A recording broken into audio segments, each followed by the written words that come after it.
exprimirlas, hay que esperar que falten 60 días para el día de la elección, porque es el plazo final que tienen los candidatos presidenciales para ser inscritos.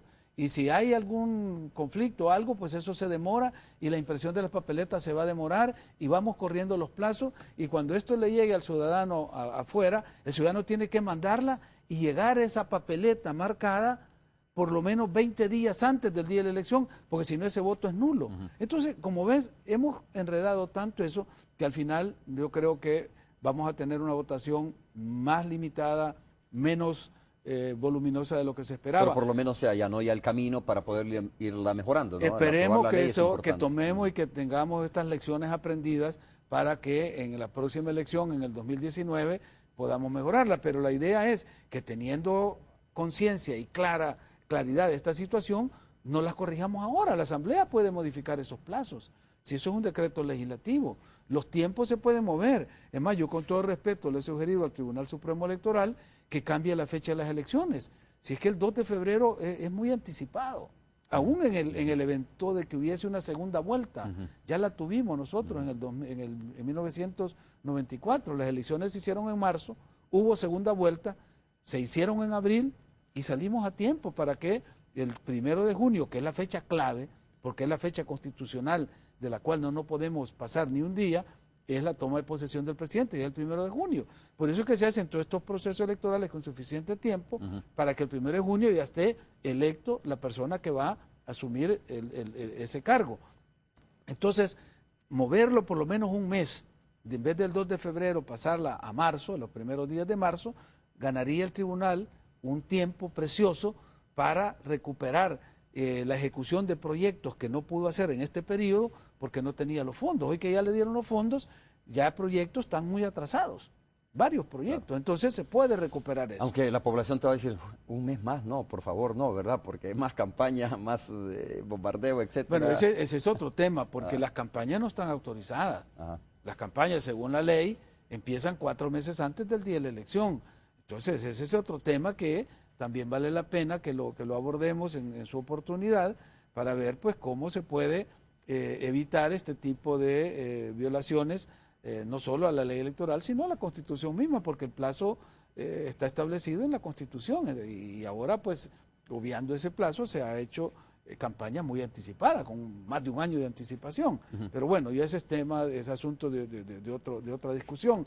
El otro tema que también estaba planteado en el promo, y era el tema de la ley de partidos políticos, también igual, es un paso adelante, pero pudimos haber dado 2 pasos adelante. En primer lugar, hay 2 temas básicos en la ley de partidos políticos. En la ley de partidos políticos, que ha sido un clamor permanente de la población y de la comunidad internacional, porque era una vergüenza que cuando se daban informes en los foros internacionales sobre los sistemas políticos, El Salvador aparecía siempre que era el único país donde el financiamiento de los partidos era prácticamente un tabú.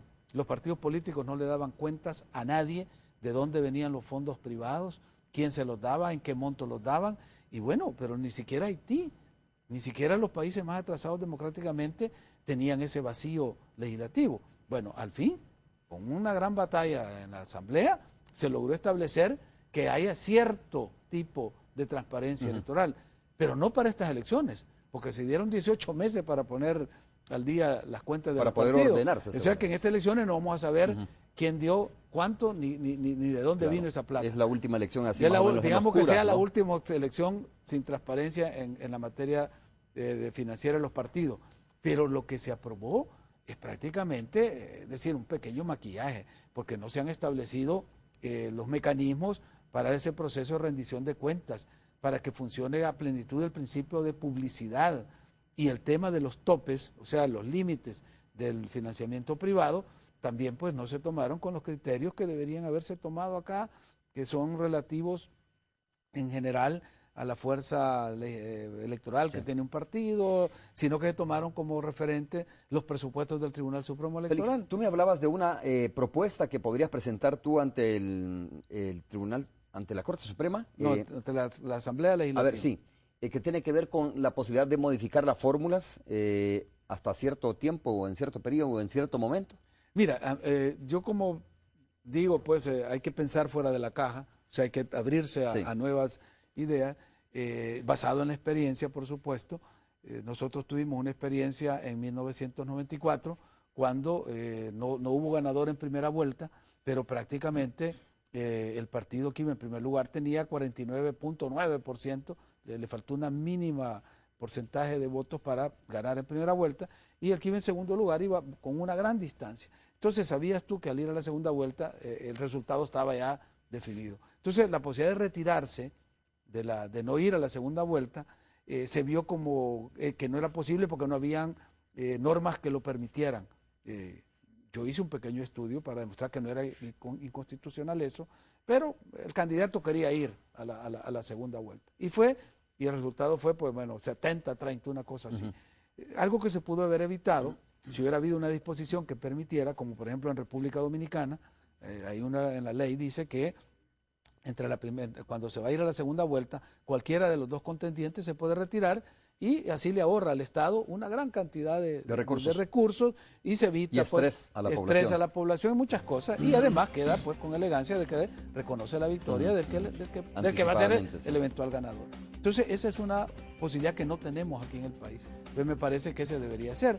La otra es que también en la segunda vuelta, cuando ya están definidos los dos finalistas, se dan una serie de coaliciones, de alianzas, de acuerdos, quienes van a apoyar al que va en primer lugar, al que va en el segundo lugar, y todo eso la gente dice, bueno, pero ¿cómo lo aseguramos? Es decir, ya no se pueden hacer nuevos pactos de coalición porque ya se venció el periodo para inscripción de coaliciones. Entonces lo que pienso yo es que se podría hacer, mediante una reforma al Código Electoral, generar la posibilidad de que se cambie la fórmula presidencial, que haya la posibilidad de modificar la fórmula para que en una forma transparente, ¿verdad?, los partidos puedan llegar a acuerdos y asegurarse el cumplimiento de esos acuerdos al introducir alguno de sus titulares en la fórmula. Puede ser que cambien al que va de candidato presidencial y pongan el de otro partido, o al que va de candidato a la vicepresidencia se pueda modificar. Esto desde luego genera escepticismo y bueno, urticarias en algunos. Pero es una forma simplemente estoy, como digo, pensando fuera de la caja. Es decir, dándole rienda suelta a la imaginación de lo que podría ser una reforma electoral que le pudiera dar un significado giro a esta próxima elección. La última pausa, regresamos en breve.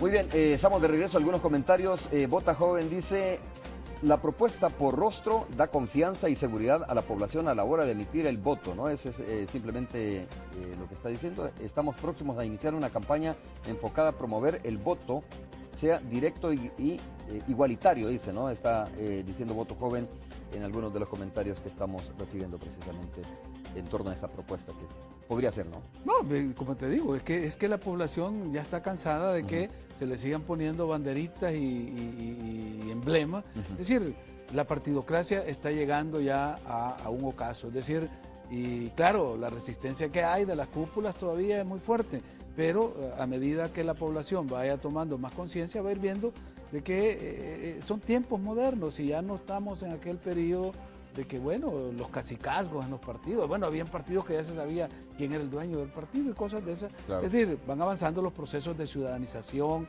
esto de las redes sociales. Voto Joven es parte de esta comunicación de redes sociales, las plataformas ciudadanas van avanzando. El hecho de que sea el ciudadano ahora que va siendo tomado en cuenta para que deje de ser ya objeto de la política, donde llegaba el político a decirle, te voy a hacer esto, te voy a hacer lo otro, sino que al revés, se va haciendo el ciudadano sujeto de la política y va exigiendo y va demandando. Entonces ya eso a los políticos no les gusta Félix, mucho. ¿Cómo estás viendo las propuestas, aunque no se puede hablar mucho todavía de las propuestas de los partidos políticos o de los candidatos a la presidencia, ¿cómo estás viendo los resultados de las últimas encuestas? Más recientemente esta de la Universidad Francisco Gavidia, ¿no? Que hace poco hablamos de ella acá, y que da prácticamente un empate entre los tres candidatos a la presidencia. Sí, fíjate que es curioso ver eso. Yo estuve viendo la entrevista que tenía aquí a Juan Ramón Medrano y a Jaime Rivera, y por supuesto pues estábamos atentos a los datos que estaban presentando, sobre todo la confianza que merece pues cuando te analizas tú la ficha técnica, cómo se hizo, la forma profesional, y sobre todo el respaldo, perdón, pues de una institución académica como la Universidad Francisco Gavidia, y el hecho que represente o que demuestre como resultado un empate técnico, porque las diferencias porcentuales son muy mínimas, están dentro del margen de error de la encuesta, te indica de que hay, lo que habíamos dicho en la última vez que estuve acá, una elección a tres bandas. Es lo que se plantea como escenario ineludible. Una elección a tres bandas en las cuales la pelea va a ser por quién de los tres se queda fuera de la segunda vuelta.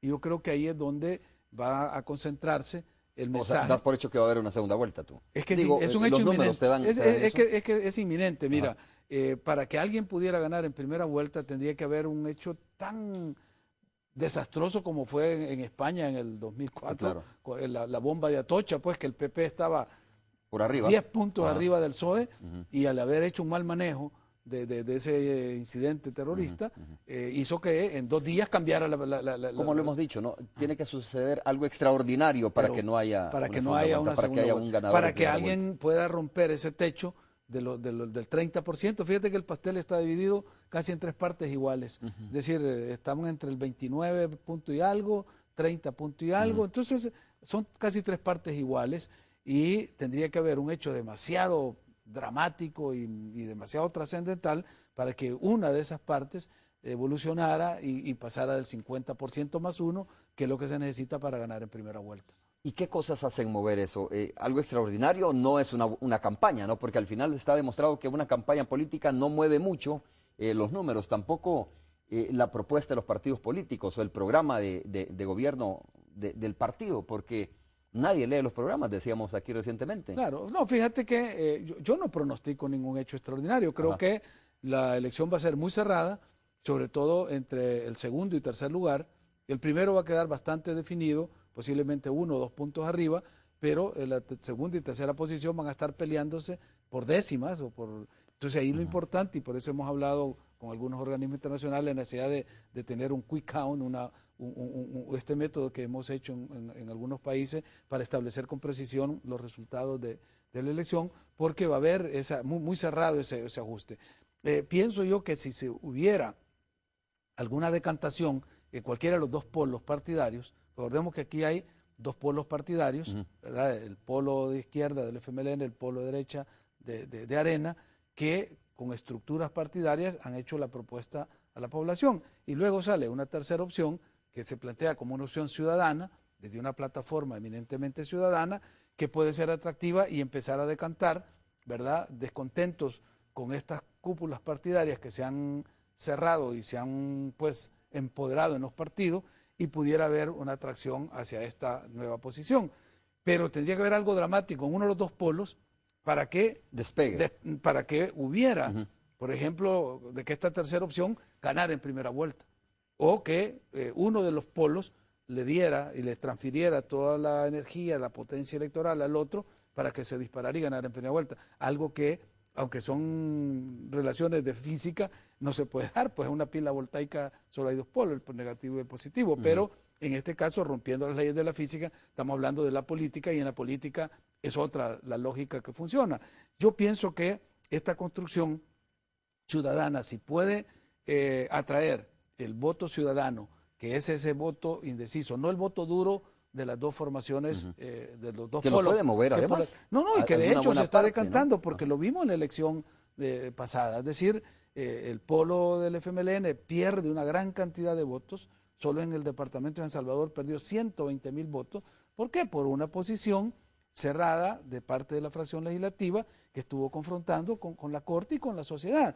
Yo lo que veo es que lo que ha hecho bien el FMLN con sus ministros en el Ejecutivo, que tú ves pues hablaba ahora de un Gerson Martínez yendo a dejar torrejas a la calle de los Chorros, un Hugo Martínez brillante de la política Pero es que internacional. no solo fue a dejar torrejas, ¿no? Es que eso es lo que no terminan de dimensionar algunos. Él fue a supervisar la obra. De buen gesto le llevó torrejas a los trabajadores y eso ha sido criticado por un columnista aquí. De verdad te digo, es una cuestión de asombro. Pues obviamente si el hombre va a supervisar los trabajos de construcción en vacaciones, pues tiene que llevar su equipo de comunicaciones porque alguna fotografía hay que tomar, porque hay que atender a los medios de comunicación. Además pues hay que decir lo que se está haciendo. Pero dice el columnista, ¿y utilizó transporte de dónde? Pues del ministerio, claro, pues obviamente. Sí, porque no andaba de paseo, andaba trabajando. Pero además los de comunicaciones no van a agarrar el bus y se van a ir en bus. Yo creo que ninguna unidad de comunicaciones ese es el efecto de lo que estamos viviendo, de ya la polarización, y no se pueden ver ojos bonitos en cara ajena, y hay que ser objetivo. Yo te digo, mira, hay una excelente gestión de muchos ministros del FMLN, te digo, el caso Gerson, del canciller, en el Ministerio de Salud, bueno, en el mismo Ministerio de Educación, todo lo que se ha hecho. Desgraciadamente hay una parte